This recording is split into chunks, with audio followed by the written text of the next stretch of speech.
Grammar లేకుండా questions ఎలా అడగాలి? క్వశ్చన్స్ అంటే కన్వర్సేషన్స్. ఇంగ్లీష్లో మాట్లాడగలుగుతున్నాం, ఫీలింగ్స్ కూడా ఎక్స్ప్రెస్ చేస్తున్నాం. కానీ ఒక పెద్ద ప్రాబ్లం ఇంకా ఉంది. అదే క్వశ్చన్స్ అడగలేకపోవడం.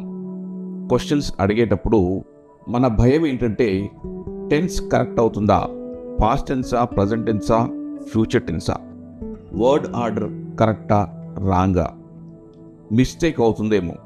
సో పీపుల్ సైలెంట్ అయిపోతారు, క్వశ్చన్స్ అడగరు. But listen carefully. Fluent English starts with questions, not answers. Today, day 9, you will learn how to ask questions without grammar, how to continue conversations, how to sound confident.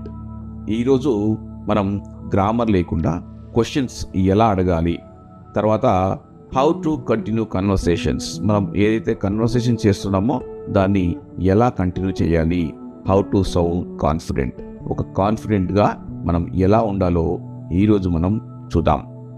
Why questions are difficult? Questions ఎందుకు difficult?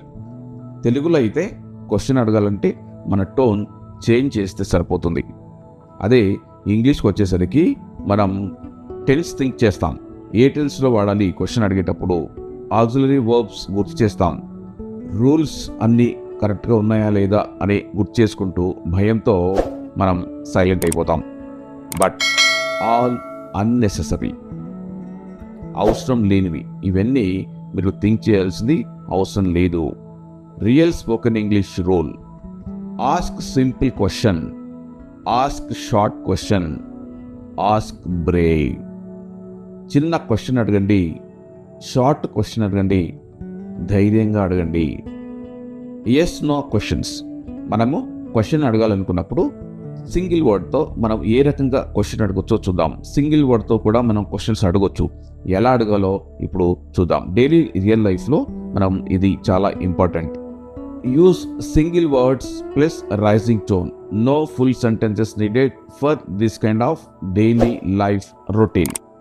Daily life examples: repeat after me. మనము బిజీగా ఉన్నామంటే busy అని చెప్తాం. అదే question అడగాలంటే tone మార్స్తే సరిపోతుంది. Busy, busy. Next, free now. Free now అంటే మీరు ఇప్పుడు ఫ్రీ ఉన్నారా? రెడీ అంటే మీరు రెడీగా ఉన్నారా? Ready. Question mark. Coming. Coming అంటే మీరు వస్తున్నారా? డన్. డన్ అంటే అయిపోయిందా? ఇలాగా మన సింపుల్ వర్డ్, చిన్న వర్డ్తోనే క్వశ్చన్ ఈజీగా అడగొచ్చు. సెంటెన్స్ కంప్లీట్ చేయాల్సిన అవసరం లేదు, మన టోన్ మారితే సరిపోతుంది. Word plus tone. Simple word, చిన్న వర్డ్ని మనం కొంచెం టోన్ యాడ్ చేయండి, ఆటోమేటిక్గా క్వశ్చన్ వస్తుంది. ఇది బిగినర్స్కి చాలా యూజ్ అవుతుంది. మనం ఇంగ్లీష్లో క్వశ్చన్ ఎలా అడగాలి అని భయంతో ఉన్నప్పుడు మనం ఇలాంటివి స్టార్ట్ చేస్తే మన భయం అనేది పోతుంది. మన వర్క్లో ఆఫీస్ కొన్ని ఎగ్జాంపుల్స్ చూద్దాం. మనకు ఈరోజు మీటింగ్ ఉందా అని అడగాలి. ఎలా అడుగుతాం? Meeting today. Meeting today.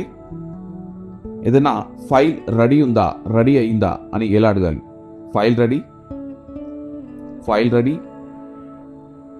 Client ఏదైనా అప్రూవ్ చేశాడా లేదా ఎలా అడగాలి? Client approve. Client approve. ఏదైనా అప్డేట్ ఉందా? Any update. Any update. So ఇలాంటివి మనము సింగిల్ వర్డ్తో, చిన్న చిన్న షార్ట్ క్వశ్చన్స్తో మనము ఇంగ్లీష్ కన్వర్సేషన్ అనేది ఫ్లూయెంట్గా మార్చుకోవచ్చు.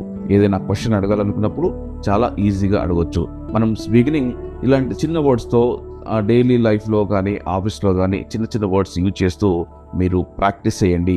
చిన్నదే కదా అని, ఇది తెలుసు కదా అని వాడకుండా ఉంటే మనం పెద్ద సెంటెన్స్ అనేది క్వశ్చన్ అడగలేము, క్రియేట్ చేసుకోలేము. So start with this. So ఏదైతే నేను చెప్పానో మీరు మళ్ళీ బ్యాక్ వెళ్ళి రిపీట్ చేయండి. ఆ క్వశ్చన్స్ మీకు ఆల్రెడీ తెలిసినవి ఉంటాయి, but still you have to practise. These are 100% real office English.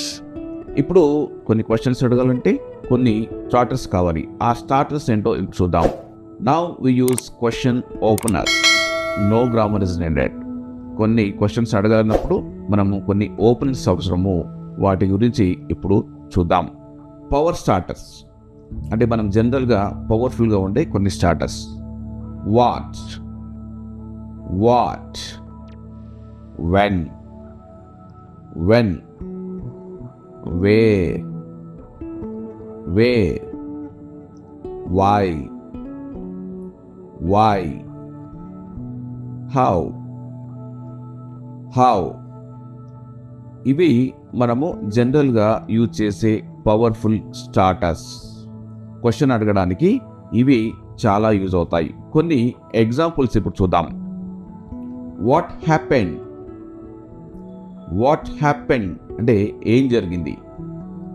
What next, what next, next ఏంటి. What about this, what about this, దీని గురించి ఏంటి. When is meeting, when is meeting, meeting ఎప్పుడు. When will you come, when will you come, మీరు ఎప్పుడు వస్తారు. Where are you, where are you, మీరు ఎక్కడున్నారు. Where is file, where is file, file ఎక్కడుంది. Why delay, why delay, delay ఎందుకు అవుతుంది. Why not now, ఇప్పుడు ఎందుకు కాదు. Why not now. How is work, how is work, work ఎలా ఉంది. How was your day, how was your day, మీ రోజు ఎలా ఉండింది. గ్రామర్ కరెక్టా కాదా అని ఆలోచించకండి. మీనింగ్ క్లియర్గా ఉంటే చాలు. మీరు క్వశ్చన్ అడిగేటప్పుడు మన మీనింగ్ క్లియర్గా ఉంటే సరిపోతుంది. గ్రామర్ గురించి ఇప్పుడు అస్సలు ఆలోచించకండి. ఇవి ఈ పవర్ స్టార్టర్స్తో మనం ఈ రకంగా క్వశ్చన్స్ అడగవచ్చు. Real conversation questions. ఇప్పుడు కొన్ని రియల్ కన్వర్సేషన్ క్వశ్చన్స్ చూద్దాం. Now let's use questions in real situation. Situation 1, office conversation. Any update, any update. What is status, what is status. When is deadline, when is deadline, deadline ఎప్పుడుంది. Need help, need help, నాకు help అవసరము. ఇలాంటివన్నీ మనము office కన్వర్సేషన్లో use అవుతాయి. మన daily లైఫ్లో ఏమేమి use అవుతాయో ఇప్పుడు కొన్ని ఎగ్జాంపుల్స్ చూద్దాం. How are you, how are you అంటే ఎలా ఉన్నారు. What are you doing, what are you doing, ఏం చేస్తున్నారు. Where are you now, where are you now, ఎక్కడున్నారు, ఇప్పుడు ఎక్కడ ఉన్నారు. ఫ్రీ టుడే, ఫ్రీ టుడే, మీరు ఫ్రీ ఉన్నారా. ఈ రకంగా మన డైలీ లైఫ్లో క్వశ్చన్స్ అడగవచ్చు. నెక్స్ట్ ఇప్పుడు మనము లెర్నింగ్ ఇంగ్లీష్. సిచ్యువేషన్ 3లో మనము ఇంగ్లీష్ నేర్చుకుంటున్నాం. సో దానికి తగ్గట్టు మన క్వశ్చన్స్ ఎలా అడగాలో ఇప్పుడు చూద్దాం. Is this correct, is this correct, ఇది కరెక్టేనా. How to improve, how to improve, మనము ఎలా ఇంప్రూవ్ చేసుకోవాలి. What next step, what next step, ఈ స్టెప్ తర్వాత నెక్స్ట్ ఏంటి. ఎనఫ్ ప్రాక్టీస్, ప్రాక్టీస్ సరిపోయిందా. Enough practice. Questions keep conversation alive, మన కన్వర్సేషన్ని మనము నెక్స్ట్ లెవెల్ తీసుకెళ్ళడానికి క్వశ్చన్ అనేది చాలా యూజ్ అవుతుంది. సో కంపల్సరీగా మనము ఇలాంటి స్టార్టర్స్ చేసి మన క్వశ్చన్స్ అయితే బిల్డ్ చేసుకోవాలి. ఇప్పుడు కొన్ని కామన్ ఫియర్స్ అండ్ ట్రూత్స్ చూద్దాం. ఫియర్ నెంబర్ 1, క్వశ్చన్ అడిగేటప్పుడు గ్రామర్ రాంగ్ అవుతుంది. General fear. ట్రూత్ ఏంటంటే wrong question is better than no question. మీరు క్వశ్చన్ రాంగ్ అడిగినా పర్వాలేదు, అడగండి. కానీ సైలెంట్గా ఉంటే మీకు నేర్చుకోవడానికి అవకాశమే ఉండదు. Wrong question is better than no question. Okay, ఇది గుర్తుపెట్టుకోండి. Fear number 2, people laugh. It's జనరల్గా అనుకుంటున్నా ఉన్నాం మనము, ఏది అడిగినా నవ్వుతూనే ఉంటారు, సో వాళ్ళు ఏమనుకుంటారో అనే మనం మనసులో ఉంటుంది, అది పక్కన పెట్టండి. People respond confidence, not grammar. మన కాన్ఫిడెన్స్కి రెస్పాండ్ అవుతారు తప్ప మన గ్రామర్ కాదు. అడిగే క్వశ్చన్స్కి రెస్పాండ్ అవుతారు, మన గ్రామర్ కాదు. నవ్వే వాళ్ళని పక్కన పెట్టండి. People respond to confidence, not grammar. Fear number 3, I don't know full sentence. Question అడగాలంటే సెంటెన్స్ మొత్తం నాకు రాదు, ఎలా అడగాలి, ఏ టెన్స్ వాడాలి, సో ఇలాంటివన్నీ మీరు పక్కన పెట్టండి. Full sentence not required in spoken English. Spoken ఇంగ్లీష్లో ఫుల్ సెంటెన్స్ అవసరం లేదు, only short sentence is enough. ఇప్పుడు ప్రాక్టీస్ టాస్క్, మన రూల్స్ చూద్దాం. డే 9లో రూల్స్: ఆస్క్ లౌడ్లీ. ఏదైనా క్వశ్చన్ గట్టిగా అడగండి. Ask loudly. నో రైటింగ్, రాయాల్సిన అవసరం లేదు. నో గ్రామర్ థింకింగ్, గ్రామర్ గురించి థింక్ చేయాల్సిన అవసరం లేదు. ఈ 3 గుర్తుపెట్టుకొని మనము ఈ డే 9లో ప్రాక్టీస్ చేద్దాం. Quick questions. Busy, busy, free now, free now, any update, any update, how was the day, how was the day, what next, what next. కొన్ని సిచ్యువేషన్ బేస్డ్ పరంగా ఇప్పుడు కొన్ని క్వశ్చన్స్ ప్రాక్టీస్ చేద్దాం. మీరు ఎలా అడుగుతారో ఇప్పుడు చెప్పండి. Simple question, no grammars needed, big sentence is not required. So మీరు థింక్ చేసి ఇమీడియట్గా ఆన్సర్ చేయండి. ఆఫీస్లో వర్క్ డిలే అవుతుంది, మీరు ఎలా అడగాలి?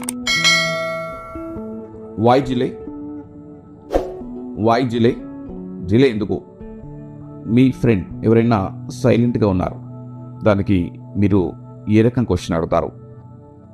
ఎవ్రీథింగ్ ఓకే, ఎవ్రీథింగ్ ఓకే, అంత బాగానే ఉందా అంటే దాని మీనింగ్ నువ్వు సైలెంట్గా ఉన్నావో ఏదైనా ప్రాబ్లం ఉందా అని డైరెక్ట్గా అడగకుండా ఇండైరెక్ట్గా అడిగినట్టు. నెక్స్ట్, ఇంగ్లీష్లో నేర్చుకున్నప్పుడు మనం ఎలాంటి క్వశ్చన్స్ అడుగుతాం? How to improve, how to improve, ఎలా ఇంప్రూవ్ చేసుకోవాలి? How to learn, how to learn, how to use this word, how to use this word. ఇలాంటి క్వశ్చన్స్ అనేది మనము ప్రాక్టీస్ చేయొచ్చు. ఏదైనా మీటింగ్ ఉంది, ఎప్పుడుంది, ఎలా అడగాలి? When meeting, when meeting. ఇక్కడ మనం గ్రామర్ గురించి డిస్కస్ చేయట్లేదండి, ఓన్లీ మన స్పీకింగ్ ప్రాక్టీస్ అవ్వడానికి మాత్రమే డిస్కస్ చేస్తున్నాము. మీరు గ్రామర్ అనేది పక్కన పెట్టండి. అండర్స్టాండ్ అవుతే చాలు, ఎదుటి వాళ్ళకి అర్థం అవుతే చాలు, మన స్పీకింగ్ అనేది ఫాస్ట్ అవుతుంది. Say this loud, questions give me power, questions give me power. Questions నాకు పవర్ని ఇస్తుంది, ఇంగ్లీష్ మాట్లాడడానికి పవర్ని ఇస్తుంది. I don't wait for perfect grammar, I don't wait for perfect grammar. Perfect grammar వచ్చేంత వరకు నేను క్వశ్చన్ అడగకుండా ఉండలేను, నేను వెయిట్ చేయలేను, నా క్వశ్చన్స్ నేను స్టార్ట్ చేస్తాను. I ask confidently, I ask confidently, నేను కాన్ఫిడెంట్గా అడుగుతాను. I ask confidently. This mind set makes you interactive. మీరు ఇలాంటి మైండ్ సెట్తో ఉంటే మీరు ఎదుటి వాళ్ళతో ఎక్కువ కన్వర్సేషన్ ఈజీగా చేస్తారు. Day 9 task, ask 5 questions today. Even short questions are fine. Comment below 5 questions. Ask 5 questions. And comment below day 9 done. Tomorrow, day 10. Answering smartly. Short and confidence answer. మనము క్వశ్చన్స్ స్మార్ట్గా ఎలా ఆన్సర్ చేయాలి అనేది రేపు వీడియోలో చూద్దాం. అంతవరకు keep learning, keep enjoying, keep growing. ఇలాంటి మరిన్ని వీడియోస్ కోసం లైక్ చేయండి, షేర్ చేయండి, సబ్స్క్రైబ్ చేయండి. మీ ఫ్రెండ్స్తో వీటిని పంచుకోండి.